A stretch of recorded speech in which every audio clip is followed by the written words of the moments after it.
Assalamualaikum warahmatullahi wabarakatuh. Dear students, this is Arfat Mujib from Fayaz Educational Institute. Today I am with 8th standard science, and in this today my topic to discuss is phases of moon, including in unit first syllabus of chapter number 15.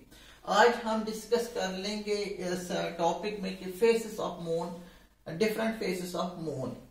Moon, when a moon revolves around earth, during it is revolving there is different phases of moon.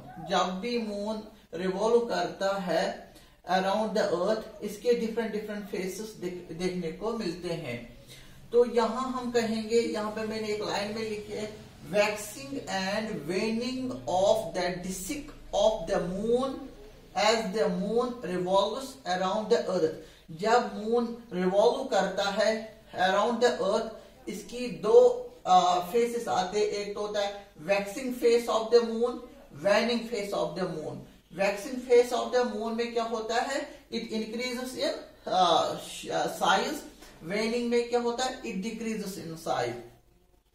यहाँ पे मैंने लिखा है moon completes one revolution in 29.5 days. That means approximately in 1 month it completes its revolution around the earth in its own orbit. अपने orbit में ये एक revolution, जिनमें एक चक्कर काटता है, इसको लगता है लगभग 1 महीने, 29.5 days. ये मैंने with the help of diagram से दिखाने की कोशिश की क्या जो मून है इसके कितने फेसेस आ रहे हैं जब भी ये रिवॉल्व करता है around the earth. Earth is the centre, और जो मून है ये अपने ऑर्बिट में चक्कर काट रहा है. यहाँ देखिए ये जो सन है, सन के रेज यहाँ से आ रहे हैं. हम बात कर लेंगे न्यू मून की. न्यू मून क्या है, न्यू मून आ जाता है between the earth and the sun. जब भी सन के लाइट आते हैं मून के ओर, ये सारे के सारे सन के लाइट ब्लॉक होते हैं और हम अर्थ के सरफेस पे खाली एक तरफा मून को देखते हैं, वो भी डार्क मून देखते हैं. न्यू मून जो होते हैं ये दिखाई नहीं देता है आसमान में, क्योंकि सारा की सारे जो लाइट आ रही है सन से, वो सारी लाइट मून के सरफेस से ब्लॉक होते हैं और वो रोशनी नहीं पहुंचती है अर्थ के सरफेस पे.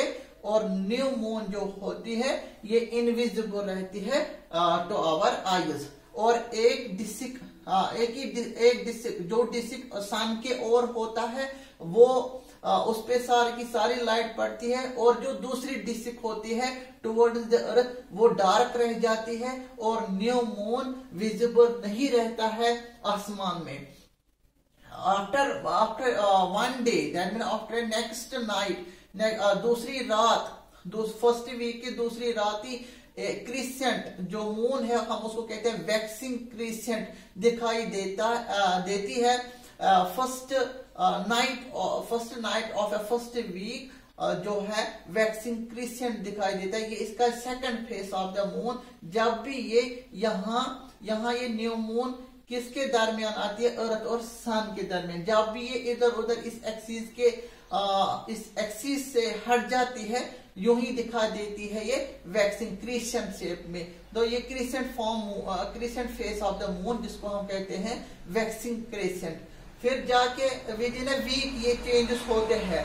और जब भी हम यहाँ देखते हैं फर्स्ट क्वार्टर, हाफ मून हमें दिखाई देता है. आफ्टर वीक, एक हफ्ते के बाद हमें हाफ मून दिखाई देते हैं.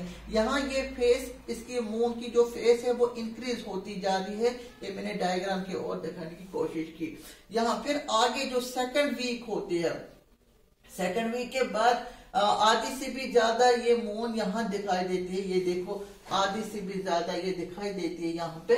इसको हम कहते हैं waxing gibbous moon. Waxing gibbous moon ये दिखाई देते हैं लगभग 14th day of a week. 14th day of a week ये दिखाई देते हैं वैक्सिंग गिबस मून. फिर यहाँ पे फुल मून फेस आता है.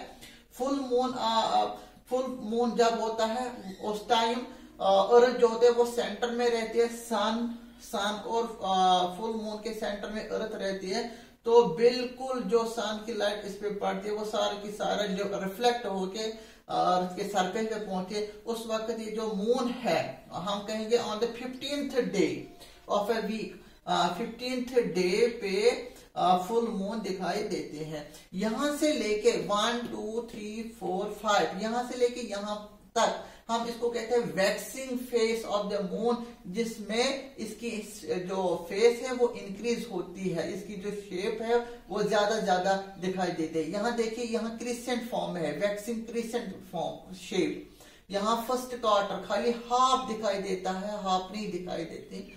और यहाँ देखिए वैक्सिंग गिबस शेप या वैक्सिंग गिबस फेस, यहाँ आधे से भी ज्यादा दिखती है यहाँ मून।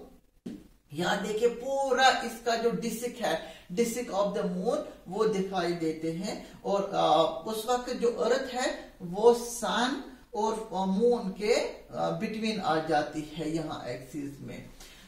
आगे चलते हैं, अगर थर्ड वीक की बात हम कर लेंगे। आफ्टर थर्ड वीक यहाँ जो मून है वो वेनिंग होती जा रही है। वेनिंग मीन्स अब ये गायब होती जा रही है, इसकी जो शक्ल है गायब होती जा रही है, घट रही है, डिक्रीजिंग हो रही है। यहाँ इसकी फेस इंक्रीज होती जा रही है। यहाँ after the third week, after first day, second day, third, after the third week and the fourth week, इसकी जो शेप है, इसकी जो फेस है वो डिक्रीज होती जा रही है। हम उसको कहते हैं waning of the disc of the moon. हाँ, याद रखिए, waning of the disc of the moon. यहाँ देखिए, यहाँ इसकी और एक शेप आती है जिसके नाम है waning moon. That means here waning moon, it is यहाँ पे वेनिंग गिब्बस हम लिखेंगे इसको, वेनिंग, सॉरी यहाँ पे लिखता हूं मैं, वेनिंग Gibbs, WANING, वेनिंग Gibbs face, GIBBOUS, वेनिंग Gibbs face आ जाता है। यहाँ आधी से भी ज्यादा ये दिखाई देती है। ये भी गिब्बस फॉर्म है। ये राइट साइड इसका फेस है, इसका यहाँ पे फेस है लेफ्ट साइड की ओर, इसको हम कहते हैं वेनिंग गिब्बस फेस। आगे जाएंगे फिर फोर्थ वीक में, first day of the fourth week, ये last quarter, half moon, again half moon.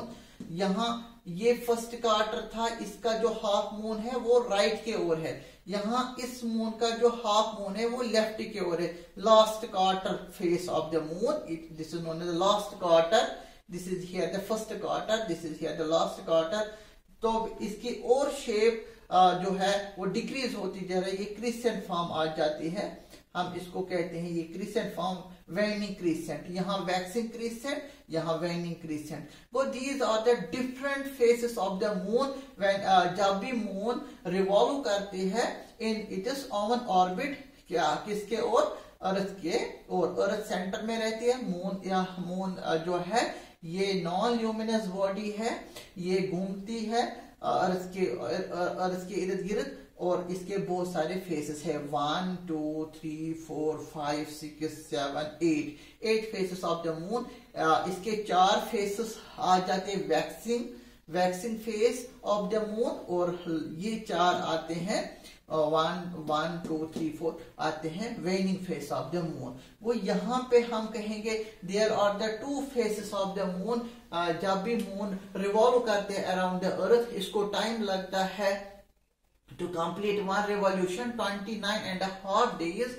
Different phases of the moon is of because of its revolution around the earth. तो यहाँ ये इसके सारे डिफरेंट फेसेस आते हैं जब भी ये रिवॉल्व करते हैं अराउंड द अर्थ। और ये जो मून है it is a natural satellite of a earth, कहा जाता है नेचुरल सैटेलाइट। बाकी प्लेनेट्स का भी अपना अपना सैटेलाइट होते हैं। या मून जो अर्थ की अगर हम बात करेंगे, it has one satellite that is a moon. Moon is a non luminous body, इसकी अपनी रोशनी नहीं होती है और ये ज्यादा नजदीक है this heavenly bodies to the earth surface, इसकी अपनी रोशनी नहीं होती है। अगर ये चमकती है रात को तो इसकी जो सन की जो लाइट इस पे पड़ती है वही रिफ्लेक्ट होती है, वही रिफ्लेक्शन लाइट अर्थ के सरफेस पे पड़ती है, तो ये दिखाई देती है जैसे ये चमक रही है। तो अगर हम देखेंगे मून मून बड़े बड़े रॉक्स के बने हुए होते हैं और इसके सरफेस पे डिप्रेशंस होते हैं, गड्ढे होते हैं, उनको कहते हैं हम क्रेटर्स, होल्स है, बड़े बड़े माउंटेन्स के सरफेस पे। अगर इसकी हम एटमॉस्फेयर की बात हम कर लेंगे, दिन को इसके अर्थ का टेम्परेचर चला जाता है 110 डिग्री सेल्सियस और रात को बहुत ठंड इसकी एटमॉस्फेयर होती है, that is minus 150 degree Celsius. That means atmosphere में जो टेम्परेचर होता है बहुत ही ज्यादा होता है और बहुत ही कम होता है, जो सपोर्ट नहीं करता है life on the surface of the moon. और मून के सरफेस पे ना हवा है, ना पानी है, ना लाइफ है। तो बिल्कुल अगर हम ग्रेविटेशनल फोर्स की बात हम कर लेंगे, और मून सरफेस पे जो ग्रेविटेशनल फोर्स है वो छठा हिस्सा है as compared to the Earth's gravitational force, which is very strong. I hope you understand about the different phases of the moon in this topic. Thank you very much.